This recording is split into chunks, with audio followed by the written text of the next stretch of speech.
मेरा नाम है चिलमिल और आज का हमारा इकोनॉमिक्स का टॉपिक है सेक्टर्स ऑफ एन इकोनॉमी के बारे में। आज हम 3 मेजर सेक्टर्स के बारे में पढ़ेंगे। उसके नेक्स्ट वीडियो में हम ऑर्गेनाइज अनऑर्गेनाइज सेक्टर के बारे में डिटेल में डिस्कस करेंगे और उसके नेक्स्ट वीडियो में हम पब्लिक और प्राइवेट सेक्टर के बारे में डिटेल में डिस्कस करेंगे। सो आज का हमारा मेंस का सवाल है, Do you think classification of economic activities into primary, secondary and tertiary sector is useful? Explain. उसके बाद दूसरा सवाल है, Why did India shifted from primary sector to service sector and not secondary sector? Generally countries में क्या होता है, ये प्राइमरी, ये सेकेंडरी, ये टर्टरी।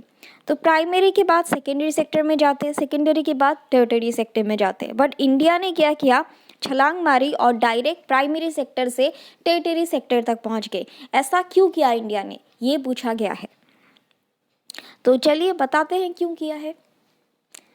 सबसे पहले तो ये चार्ट जो है इंडिया का इकोनॉमिक सेक्टर का, ये चार्ट याद रखिए और उसके बाद हम लोग डिस्कस करेंगे नेक्स्ट वीडियो में कि कोविड की वजह से इकोनॉमिक सेक्टर पे कौन से सेक्टर्स पे इम्पैक्ट पड़ा है, किस तरह का इम्पैक्ट पड़ा है, ये भी हम लोग डिस्कस करेंगे। सो इंडिया का इकोनॉमिक सेक्टर जो है on the basis of activity of nature, ये 3 मेजर सेक्टर्स में डिवाइड किया गया है। That is the primary, secondary and territory sector. ये टेरिटरी सेक्टर का ही सब पार्ट्स है, quinary sector and quaternary sector. Quaternary sector जो होता है that is knowledge based sector, जिसमें डॉक्टर्स, इंजीनियर्स एक्सेट्रा जो प्रोफेशंस होते हैं वो इन्वॉल्व होते हैं।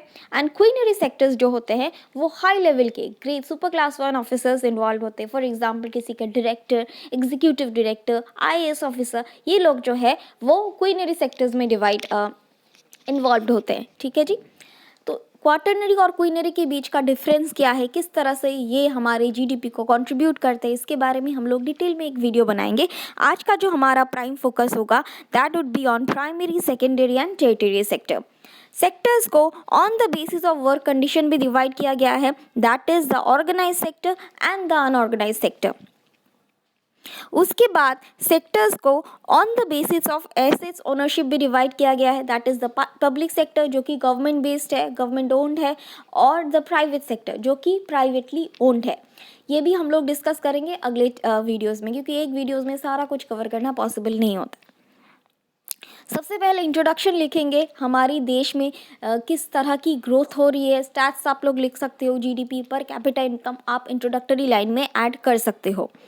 India is the fastest growing large economy in the world with an enormous population, favorable demographics and high catch-up potential due to low initial GDP per head. India जो है वो एक फास्टेस्ट ग्रोइंग इकोनॉमी है जिसने बहुत मतलब तेज़ी से अपना प्रोग्रेस दिखाया है। ये आप लिख सकते हो कि इंडिया का per capita income present scenario में ये है, हमारी जीडीपी इतनी है और हमारा जो इंडिया है that is one of the fastest growing economy जिन्होंने इतना पॉपुलेशन में, डेमोग्राफिक पॉपुलेशन में, नॉर्मल पॉपुलेशन में भी उन्होंने इतनी ज़्यादा ग्रोथ अचीव की है। ये आप इंट्रोडक्टरी लाइन में लिख सकते हो।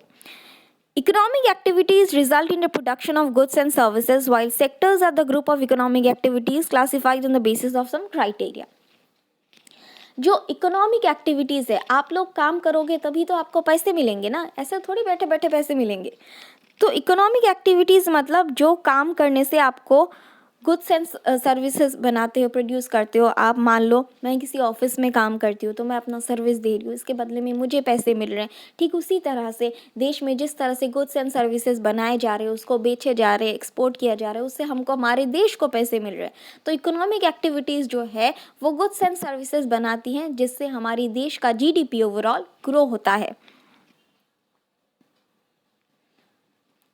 All economic activity was in the primary sector during early civilisation. जैसे आपको पता है जब ग्लोबलाइजेशन नहीं हुआ था, जब civilisation at the early stage में था, तब सारी economic activities it was concentrated in the primary sector.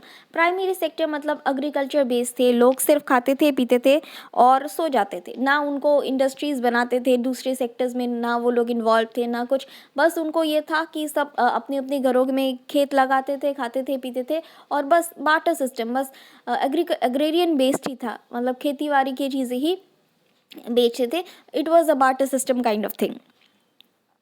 लेकिन आफ्टर जब चीज़ें सरप्लस में होने लगी तब धीरे धीरे दूसरे टाइप ऑफ सेक्टर्स भी इमर्ज होने लगी। हमारे इंडिया की बात करें तो आज़ादी के बाद मतलब आज़ादी के बाद जो है जब तब हम हमारे देश में ये नीड फील हुआ कि अब हमारी इकोनॉमी जो है वो अग्रेरियन से इंडस्ट्रियलाइजेशन की तरफ शिफ्ट करने की ज़रूरत है। इसके बारे में डिटेल में हम तब पढ़ेंगे जब हम 12th 5 ईयर प्लान पढ़ेंगे कि किस तरह से फर्स्ट 5 ईयर प्लान और सेकेंड 5 ईयर प्लान में हमने एग्रीकल्चर से इंडस्ट्री तक शिफ्ट किया था। ठीक है जी। तो अभी के लिए ये इंट्रोडक्टरी लाइंस काफ़ी है कि पहले जो था हम लोग का सिविलाइजेशन से पहले सब अग्रेरियन सिस्टम था, सब एग्रीकल्चर खेती बाड़ी पे ही अपना गुजारा करते थे। लेकिन धीरे धीरे जब सरप्लस प्रोडक्शन हुई तो दूसरे सेक्टर्स जो है वो इमर्ज होके आने लगी। तो अब बात करते हैं सबसे पहले प्राइमरी सेक्टर की। तो primary sector is the part of the economy that draws raw materials from the natural environment. Just a second. तो प्राइमरी सेक्टर वो होता है जिसमें आपको जो है that part of the economy that draws raw material from the natural environment. मान लीजिए आपको ब्रेड खाना है, ठीक है जी। तो ब्रेड बनता है व्हीट से। तो जो फार्मर्स व्हीट निकालेंगे that farmers would be included in the primary sector. जो चीज़ें डायरेक्टली नेचर से या रॉ मटेरियल बेस्ड होता है that are included in the primary sector. Primary sector का एग्जाम्पल है एग्रीकल्चर, उसके बाद animal husbandry, fishing, forestry, mining. Mining जो है वो कुछ कुछ कंट्रीज़ में सेकेंडरी सेक्टर में किया जाता है, लेकिन माइनिंग अगर आप माइनिंग करते हो वो डायरेक्टली आप नेचर से एक्सट्रैक्ट कर रहे हो, उसमें कोई इंटरमीडिएट नहीं होता, वो भी प्राइमरी सेक्टर में आता है। तो this are the examples of primary sector. Primary sector मतलब जो चीज़ें डायरेक्टली नेचर से एक्सट्रैक्ट किया जाता है। फॉर एग्जांपल एग्रीकल्चर, जो खेती बाड़ी किसान करते हैं वो नेचर में ही मतलब डायरेक्टली सॉइल से फसल उगाते हैं और वो बेचते हैं, कंज्यूमर तक पहुंचता है। तो that is included in the primary sector. जो बीच में किसी इंडस्ट्री में प्रोसेस नहीं होता that is included in the primary sector. The sector includes all those economic activities where there is direct use of natural resources as agriculture, forestry, fishing, fuels, metals, minerals, etc.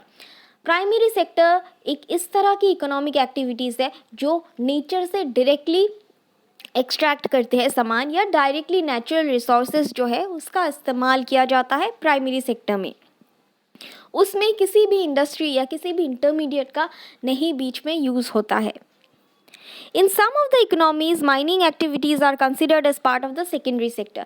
किसी किसी economies में किसी किसी countries में mining activities को secondary sector में लिया जाता है, लेकिन mining activities भी primary sector का ही part है, क्योंकि mining जो है वो भी directly natural resources, directly mines को extract किया जाता है mine से, तो directly natural resources को इस्तेमाल किया जाता है, तो इसीलिए mining भी primary sector में ही आता है। जो लोग प्राइमरी सेक्टर में इन्वॉल्व होते हैं, जो वर्कर्स इन्वॉल्व होते हैं, they are called as red collar workers. ये वर्कर्स के कॉलर नाम जो है आप याद रखिए, प्री पॉइंट ऑफ व्यू से इंपॉर्टेंट है, ये मैच द फॉलोइंग में आ सकते हैं। तो रेड कॉलर वर्कर्स बोले तो प्राइमरी सेक्टर। प्राइमरी सेक्टर जो है वो सारे इकोनॉमिक सेक्टर का एक तरह से बेस बनाता है, क्योंकि देखिए एग्रीकल्चर, अगर आपको ब्रेड खाना है, ठीक है, अगर आपको ब्रेड खाना है तो आपको व्हीट चाहिए होगा। व्हीट आपको कहाँ से मिलेगा? फार्मर्स जब व्हीट उगाएंगे तो फार्मर्स किधर कौन से सेक्टर में इंक्लूड होते हैं? फार्मर्स इंक्लूड होते हैं प्राइमरी सेक्टर में। इसी तरह से जो भी इंडस्ट्रीज, जो भी फैक्ट्रीज बनती है उसका बेस बनता है प्राइमरी सेक्टर। तो प्राइमरी सेक्टर जो है that forms the base of all economic sector. जैसे कि मैंने कहा कि रेड कॉलर वर्कर्स जो है they are included, they are जो प्राइमरी सेक्टर के वर्कर्स होते हैं they are called as red collar workers. अब बात करते हैं हम लोग इंडस्ट्रियल सेक्टर यानी सेकेंडरी सेक्टर के बारे में। जस्ट सेक, अब हम बात करते हैं सेकेंडरी सेक्टर की, जिसको बोलते हैं इंडस्ट्रियल सेक्टर भी। तो it includes the industries where finished products are made from natural materials produced in the primary sector. तो यहाँ पे इंडस्ट्रीज़ में फिनिश प्रोडक्ट्स बनती है, जैसे कि हमने ब्रेड का एग्जांपल लिया, जो व्हीट फार्मर्स इंडस्ट्रीज़ को देते हैं उस इंडस्ट्रीज से ब्रेड बनती है। फिनिश प्रोडक्ट्स कुछ भी हो सकता है, चाहे वो खाने पीने का प्रोसेस फूड्स हो या फिर ज्वेलरीज हो, जो फिनिश ज्वेलरीज हो वो बनाती है। उसके बाद जो सामान हो घर का, यूटेंसिल्स हो, किसी भी तरह की स्मॉल या लार्ज इंडस्ट्रीज जो होती है वो आती है सेकेंडरी सेक्टर में, चाहे वो कॉटेज इंडस्ट्रीज हो या फिर बड़ी इंडस्ट्रीज हो, लार्ज स्केल इंडस्ट्रीज हो। आप लोगों ने देखा होगा जो बड़ी बड़ी इंडस्ट्रीज़ होती है वहाँ पे जो वर्कर्स होती है उनका यूनिफॉर्म हमेशा ब्लू होता है। तो इसीलिए जो सेकेंडरी सेक्टर्स में इन्वॉल्व होते हैं they are known as blue colour workers. तो प्राइमरी सेक्टर्स के वर्कर्स का कलर होता है रेड, सेकेंडरी सेक्टर के वर्कर का कलर होता है ब्लू। अब बात करते हैं तीसरे सेक्टर जिसको बोलते हैं सर्विस सेक्टर। सर्विस सेक्टर में बहुत हर तरह की सर्विसेज आती है और ये इस सेक्टर से हमारे देश को बहुत ज़्यादा पैसे आ रहे हैं और इस सेक्टर की ग्रोथ बहुत ट्रिमेंडसली आगे बढ़ रही है। टेरिटरी सेक्टर में हर तरह की सर्विसेज इंक्लूड होती है, चाहे फॉर एग्जांपल मैं अभी आपको पढ़ा रही हूँ तो मैं आपको कोई गुड्स नहीं दे रही हूँ, टेंजिबल गुड्स नहीं दे रही हूँ, इनटेंजिबल सर्विस दे रही हूँ, तो I am included in the service sector. तो सर्विस सेक्टर में इंक्लूड होते हैं टीचर्स, टूरिज्म प्रोफेशंस, उसके बाद डॉक्टर्स, उसके बाद जो सर्विस प्रोवाइड करते हैं लाइक बीपीओज वगैरह, वो लोग जो सर्विस प्रोवाइड करते हैं they are included in the service sector. जो सॉफ्टवेयर्स बनाते हैं, not hardware, they are included in the service sector. जो लोग सर्विस सेक्टर्स में इन्वॉल्व होते हैं they are called as white collar jobs. जैसे कि हमने प्राइमरी सेक्टर का देखा रेड कॉलर, उसके बाद सेकेंडरी सेक्टर का देखा ब्लू कॉलर, और अब हम देखेंगे जो सर्विस सेक्टर्स के लोग होते हैं, चाहे वो बैंकिंग के हो, एडुकेशन के हो, इंश्योरेंस के हो, ट्रांसपोर्टेशन के हो, टूरिज्म के हो, वो लोग they are called as white collar jobs. This sector jobs are called as white collar jobs. अब हम बात करेंगे हमारे सवाल के दूसरे पार्ट की। इंडिया ने जो प्राइमरी सेक्टर से डायरेक्ट छलांग क्यों मारी सर्विस सेक्टर तक, बीच में सेकेंडरी सेक्टर को एक्सपैंड क्यों नहीं किया, सेकेंडरी सेक्टर तक लीप क्यों नहीं ली, तो इसका जवाब हम लोग अभी इस स्लाइड में, इस वीडियो में देंगे। The natural economic movement of a country goes from agrarian economy to an industrial economy. जैसे कि मैंने कहा कि प्राइमरी सेक्टर से सेकेंडरी सेक्टर तक जाता है जो नॉर्मल मूवमेंट होता है, लेकिन इंडिया ने एक छलांग ऊपर मारी। क्यों? क्योंकि India's success in software and IT enabled service exports has made it a significant service exporter, with its share in world service exports rising from 0.6% in 1990 to 3.3% in 2013। इसको एक सिंपल सी वर्ड में समझाते हैं। जब गवर्नमेंट ने TikTok ban किया उसी time पे विद इन 2 या 3 डेज या हार्डली एक वीक में टिकटॉक की जगह पे इतने सारे ऐप्स आ गए इंडिया में। तो यहाँ पे ये हाल था कि तुम एक सॉफ्टवेयर बंद करोगे बाहर का, हम 10 सॉफ्टवेयर बना लेंगे इंडिया का। तो ये था हमारी आईटी और सॉफ्टवेयर इंजीनियर्स का पावर। तो इंडिया के आईटी सेक्टर इतनी ज़्यादा तेज़ी से ग्रो कर रही है, या फिर एक्सपोर्ट्स, जो सॉफ्टवेयर एक्सपोर्ट्स है वो इतना ज़्यादा जीडीपी कमा रही है या इतने ज़्यादा पैसे कमा रही है कि उसमें इन्वेस्ट करना भी बहुत इजी है, और इससे हमारी सर्विस सेक्टर, हमारी इकोनॉमी भी बहुत ज़्यादा ग्रो हो रही है। इंडिया का जो सक्सेस है in software and IT enable service, software services जैसे कि मैंने अभी टिकटॉक का एग्जांपल दिया, और आईटी इनेबल सर्विस जिसको हम लोग एक्सपोर्ट करते हैं, नए नए सॉफ्टवेयर, इनोवेटिव सॉफ्टवेयर हम लोग बनाते हैं, चाहे वो बायोटेक्नोलॉजिकल फील्ड में। अभी आप लोगों ने देखा ही है कि कोविड रिलेटेड हम लोगों ने कितना ज़्यादा रिसर्च किया है। तो सॉफ्टवेयर्स हम लोग बनाते हैं, उसको हम लोग एक्सपोर्ट करते हैं दूसरे कंट्रीज़ में, और उससे जो रेवेन्यू आता है उससे हमारी ओवरऑल जीडीपी बहुत ज़्यादा बढ़ती है, हमारे देश में ग्रोथ बढ़ रही है। तो सर्विस सेक्टर बहुत ज़्यादा इमेंसली कंट्रीब्यूट कर रहा है towards the growth of the economy.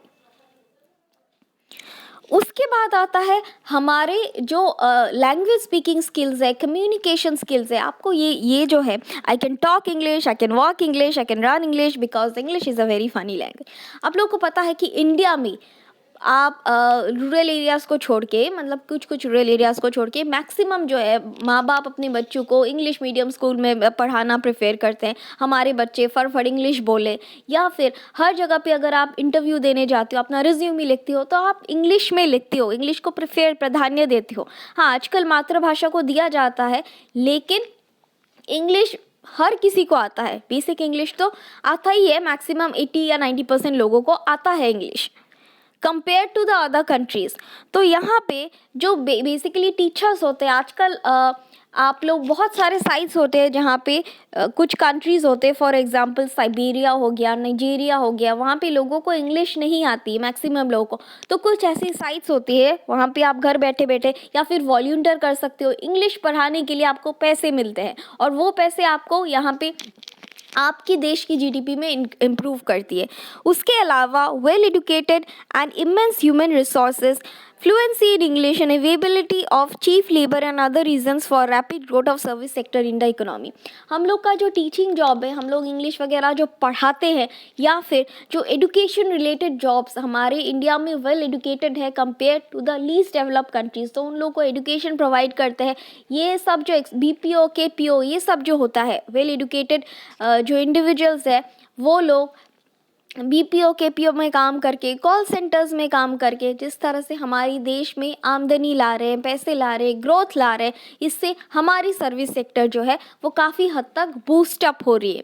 तो दो रीजंस हमने दिए, एक कि आईटी और सॉफ्टवेयर सेक्टर, दूसरा जो इंग्लिश बोलने वाला अच्छी फ्लुएंसी इन इंग्लिश या कम्युनिकेशन सेक्टर, बीपीओ केपीओ जो सेक्टर्स होते हैं वो लोग भी इतना हमारे यहाँ पे ज़्यादा है, जिससे हमारी एजुकेशन सिस्टम की वजह से हमारे ये जो बीपीओ केपीओज इंक्रीज़ हो रही है और जो इंग्लिश वगैरह टीचर्स वगैरह इंक्रीज़ हो रही है, जिसकी वजह से हमारी ओवरऑल टेरिटरी सेक्टर की ग्रोथ हो रही है।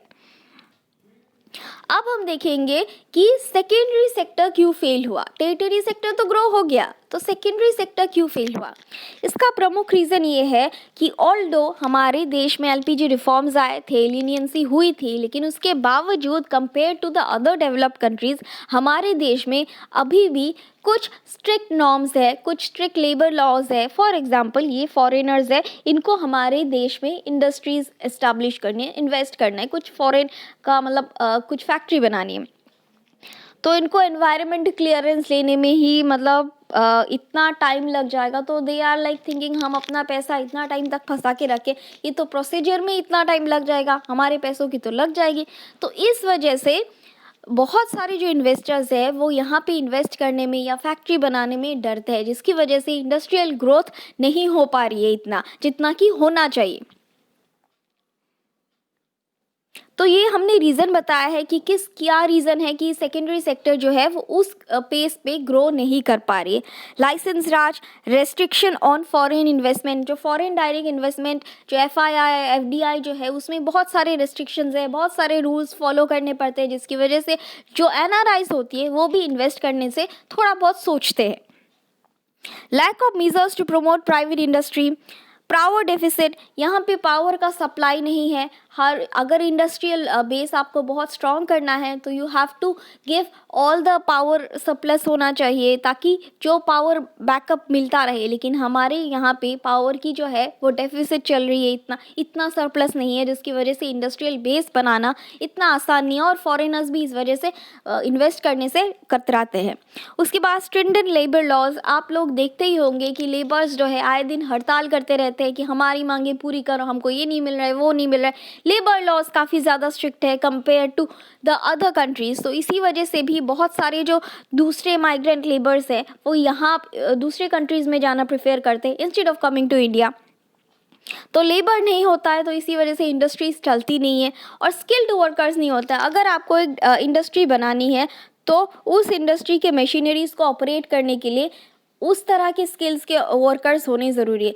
हालांकि आजकल गवर्नमेंट बहुत सारी इनिशिएटिव्स ले रही है, स्किल इंडिया मिशन, जगह जगह स्किल सेंटर्स बनाए जा रहे हैं, लेकिन वो अभी तक 100% एकम्प्लिश नहीं हुआ है। तो still there is lack of skilled workers, जिसकी वजह से इंडस्ट्रीज़ पूरी तरह से नहीं चलती है।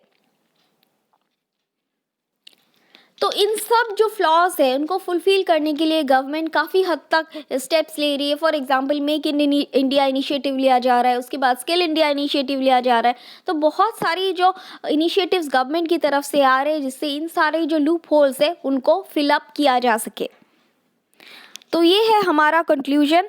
To conclude, we can say that amongst all the sectors of Indian economy, the tertiary sector is the strongest due to its highest contribution to the nation's GDP. जैसे कि मैंने कहा कि प्राइमरी, सेकेंडरी और tertiary सेक्टर में service sector सबसे ज़्यादा strongest है, क्योंकि जीडीपी जो है वो सबसे ज़्यादा सर्विस सेक्टर ही लाता है। तो यह है हमारी वीडियो का एंड। आज के लिए बस इतना ही। कल फिर मिलेंगे कुछ नए लेक्चर्स के साथ। Thank you.